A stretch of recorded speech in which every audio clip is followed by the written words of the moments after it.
Donald Trump's power is cracking in real time. The Supreme Court just detonated his last defense. His own judges turned on him. And now his entire legal empire is in free fall. Tonight, we expose the ruling that opens the door to criminal charges, the chaos inside Trump's camp, the unhinged calls to impeach judges, and the desperate cover-up his allies are spinning to keep you distracted. This is not politics as usual. This is a meltdown, a collapse, a direct threat to democracy and the truth. Stay right here, because what comes next changes everything for Trump and America. This morning, the Supreme Court has delivered a monumental victory for the Constitution, the separation of powers, and the rule of law in striking down the excessive use of nationwide injunctions to interfere with the normal functioning of the executive branch. The Supreme Court has stopped the presidency itself. That's what they've done. And really, it's been an amazing period of time this last hour. There are people elated all over the country. I've seen such happiness and spirit. Sometimes you don't see that, but this case is very important. I was elected on a historic mandate, but in recent months we've seen a handful of radical left judges effectively try to overrule the rightful powers of the president to stop the American people from getting the policies that they voted for in record numbers.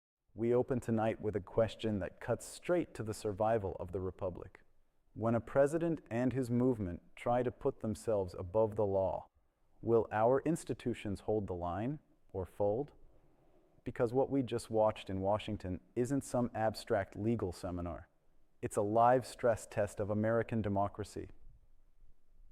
And it is exposing Donald Trump's greatest weakness. He only looks powerful when nobody tells him no. For years, Trump has sold his base a story.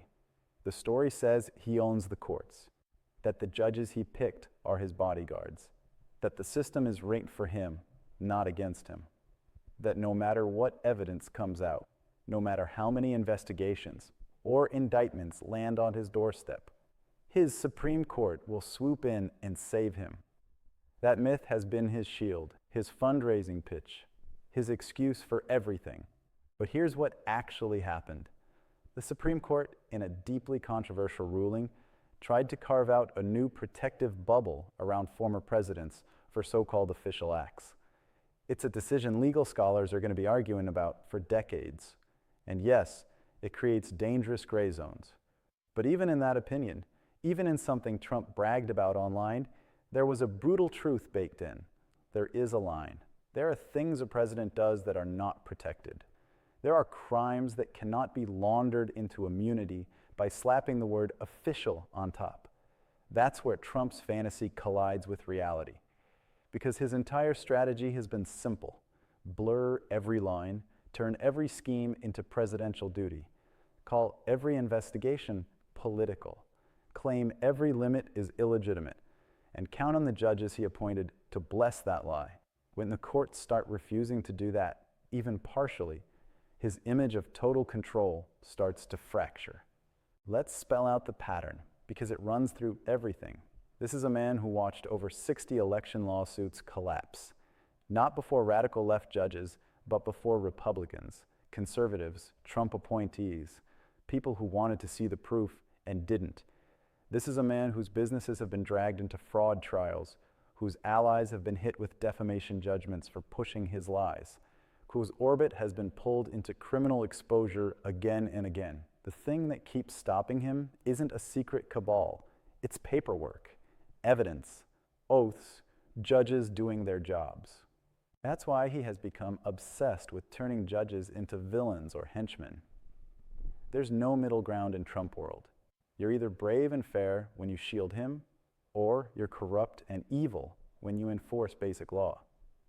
So when a court narrows his defenses, when a judge lets a case move forward, when a conservative justice doesn't act like personal counsel for Mar-a-Lago, he doesn't pause and reflect. He escalates. He lashes out. He threatens. He floats impeachment against judges whose crime is issuing rulings he doesn't like. He tells his followers that the answer to legal defeat is not to obey the law, but to punish the people applying it. That is not normal political rhetoric. That is the language of leaders who believe institutions exist to serve them, not to restrain them. And here's where things start to flip. The more openly he tries to bully the judiciary, the harder it becomes for those same institutions to pretend this is business as usual. The first is revenue raising. Embargoes stop the shipment. Tariffs start the tax bill. They are first and foremost ways of regulating revenue. As some of your own opinions said, this is the way we actually chiefly got revenue for the first 100 years of our republic. Tariffs are constitutionally special because our founders feared revenue raising, unlike embargoes. You know, there was no Boston embargo party, but there was certainly a Boston Tea Party. The second thing, textually, in the statute, it's different. Regulate appears in a cluster of verbs, as was said before, investigate, block, nullify, and the like. They describe embargo-like controls, prevent and prohibit, for example.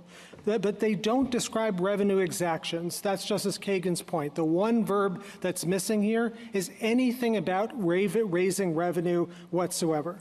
Another point, congressional displacement. Members of Congress, particularly pro-democracy voices, begin talking about impeaching justices who appear captured by wealthy benefactors and partisan interests. Ethics failures that might once have been swept aside are suddenly framed as part of a bigger crisis. A court that bends toward power instead of principle, and a would-be strongman banking on that tilt to save him. Trump wanted a court that looked like his shield. What he got was a court under a spotlight. A court people are now willing to question, investigate, and, if necessary, restrain. And that matters, because sunlight is the enemy of the myth he's been selling. You can feel the shift if you pay attention. For years, the question was, will the system go too far in stopping Trump? Now, increasingly, the question is, has the system gone too far in protecting him? And what do we do about that? That's not the conversation of a man consolidating power. That's the conversation of a country waking up late and slamming on the brakes. Let's talk plainly about why this scares him. Real power in a democracy isn't the rant at a rally. It's the signature on a warrant. It's a judge refusing to throw out a case. It's a jury foreperson reading guilty in a quiet courtroom. It's a state official certifying votes under threat. It's career civil servants who won't falsify records just because a president shouts on TV. Trump can't fully control that power, so he tries to replace it with performance. He stages the optics of dominance, the motorcades, the flags, the angry speeches promising revenge. He calls prosecutors thugs, judges traitors, journalists enemies, and tells his crowd that every institution that checks him is part of a giant plot. It's loud. It's theatrical. It works on people who already want to believe he's the victim hero of every story. But the second those theatrics run into a courtroom, they start to wither. Drama doesn't survive discovery. Slogans don't beat documents. All caps posts don't overrule sworn testimony. And that's the deeper story in this moment. His political brand is colliding over and over with a legal system that runs on something he doesn't respect. Facts. That's why you see this frantic push to redefine accountability itself as illegitimate. If a judge rules against him, the judge is corrupt. If a jury convicts, the jury was rigged. If evidence surfaces, it was planted. If ethics rules apply to his allies on the bench, those rules are a witch hunt. There is no possible world in which he simply lost because the case against him was strong. Authoritarians can't accept loss. They can only accept betrayal. So when his own appointees narrow his immunity, when conservative judges uphold cases he hates, he doesn't say the system works. He says, they've turned on me. He trains his movement not to trust neutral law, but to trust only those outcomes that favor him personally. Everything else is treason. That is the most dangerous part of this saga. Because once millions of people internalize that logic, no institution is legitimate unless it serves one man. And yet, inside that danger, you can see why his power is also crumbling. Because the more extreme his demands get, the more people he forces to make a choice. Are you loyal to the Constitution or loyal to his narrative? Are you willing to burn the credibility of your office, your court, your chamber of Congress just to keep his fantasy alive? Some will say yes, we've seen that. But not all. Not the local election officials who refuse to find votes. Not every judge faced with junk lawsuits. Not every justice, even on a captured court, willing to write his name into the text of immunity for all time. Not every member of Congress comfortable turning impeachment from a guardrail into a hit list for disfavored judges. That resistance, imperfect, slow, often late, is exactly what he can't control. And that's why this story is not just about one ruling or one impeachment resolution. It's about exposure. Trump has spent years trying to blur the line between personal power and public authority. What we are watching now is that line being redrawn in real time. When people question whether justices secretly coordinating with partisan operatives can fairly decide on his powers, that's not a side debate. When they propose guardrails, term limits, binding ethics codes, new scrutiny, that's not noise. That is the system, however clumsily, trying to remember that courts exist to serve the people, not to serve the politician who shouts the loudest. Here's the heart of it. A healthy democracy doesn't require judges to be heroes. It requires them to do something much simpler, to care more about the law than about the anger of one man, to feel more bound to the Constitution than to a base, to be boringly, stubbornly committed to process. Every time that happens, every time a judge signs a warrant, enforces a subpoena, refuses to cave to a threat, keeps a trial on calendar, instead of kicking it into the next election, Trump's story of total dominance takes another hit. His movement has to invent more elaborate conspiracies to explain why his people are suddenly not saving him. They have to expand the enemy list until it includes almost everyone with authority who won't lie for him. And here's the irony. In trying to prove he owns the system, he's proving the opposite. He's proving how many people he doesn't control. He's proving how many layers of law he has to attack just to keep the illusion alive. That's what you're feeling when you see frantic threats against judges, all caps promises of retribution, talk of using future power to go after political enemies, calls to dismantle safeguards that stand between a president and raw personal vengeance. It feels unhinged because underneath the bluster, it's defensive. It's bunker talk. So let's drill deeper into that last point, because it's the quiet part of this story that rarely makes headlines. When Trump or any politician starts throwing around impeachment as a punishment for judges who rule the wrong way, they're not just venting, they're testing the fence. They're asking a deadly serious question. Can we turn a constitutional emergency brake into a routine weapon? Can we make every judge wonder if enforcing the law against the powerful is worth risking their career, their safety, their family? If the answer ever becomes yes, the game is over. You don't need to pack the courts if you can terrorize them. You don't need honest arguments if you can hang the threat of removal over every decision. You hollow out the third branch until it's just another stage for partisan theater. That is why this moment is a turning point. Because the response can't just be eye-rolling and think pieces. It has to be a line in the sand.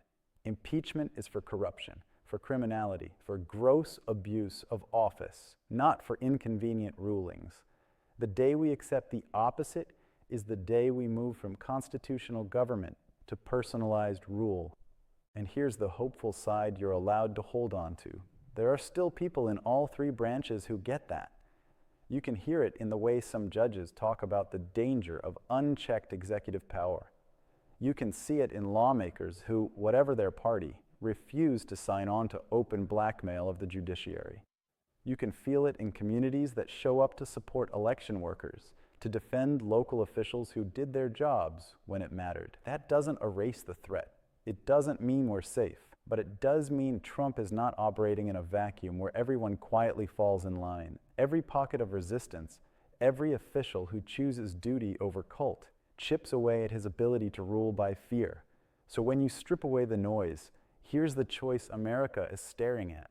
We can normalize a world where presidents are insulated by friendly judges, where impeachment is a loyalty test, where attacking courts is just part of the show, and where the law is something that happens to other people.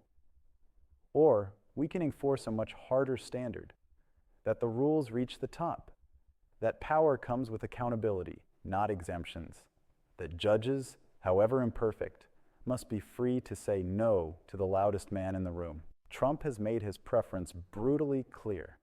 He wants a system that obeys him. The question is whether the rest of us are willing to live in that system, or whether enough people inside the machinery of government and out here in the electorate are prepared to say, absolutely not.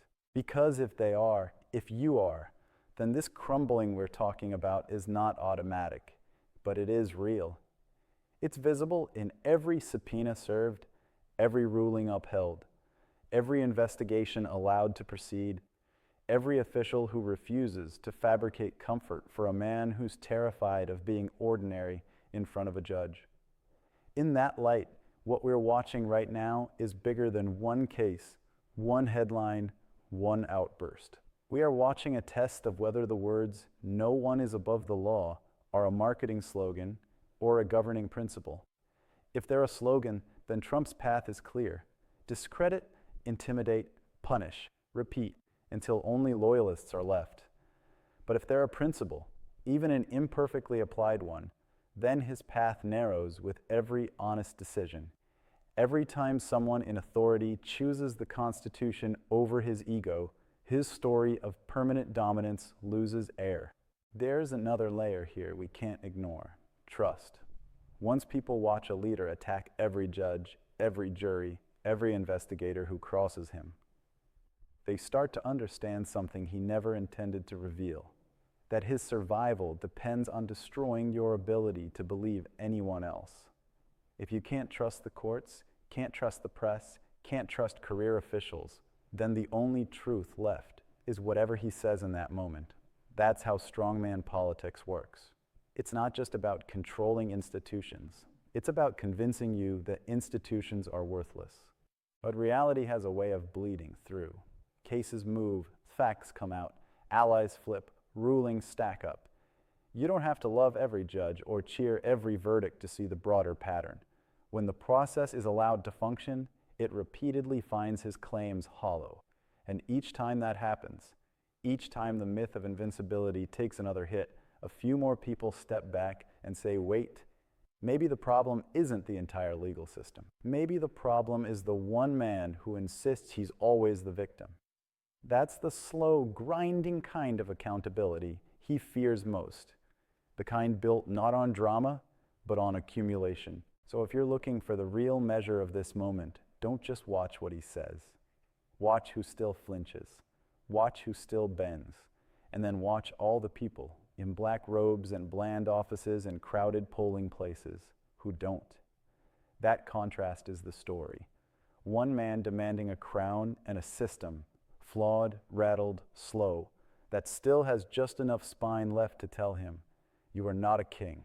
Trump's loudest threat has always been that he can bend the whole system to his will. The quiet, steady answer from a functioning democracy has to be, you don't.